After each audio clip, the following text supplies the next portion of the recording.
আসসালামু আলাইকুম। এই যে আমাদের একটি দাঁড়া ছাড়া আছে, এই দাঁড়ার ভিতরে কিন্তু অনেকেই ইট ওপরে মশলা দিয়ে কিন্তু ঢুকাই দেয়, কিন্তু অ্যাকচুয়ালি কিন্তু সেটা নিয়ম নয়। আমরা কিন্তু নিচে মশলাটা ভাঙছি, ভাঙার পর কি করতে হবে, আপনি এই যে ওপরে আপনাকে এই মশলা দিতে হবে।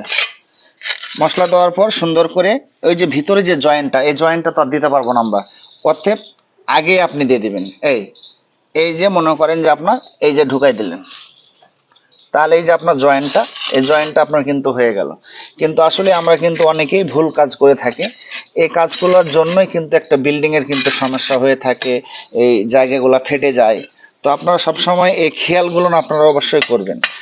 আর সবসময় ইটা গাঁথনি করার সময় আপনাকে সবসময় ইটে দু একটা করে কুন্নির বাড়ি মারতে হবে, তাহলে আপনার গাঁথনির যে স্ট্রংটা এবং আপনার গাঁথনির যে ওয়েটটা, এই ওয়েটটা কিন্তু আপনার বাড়তি হয়ে যাবে।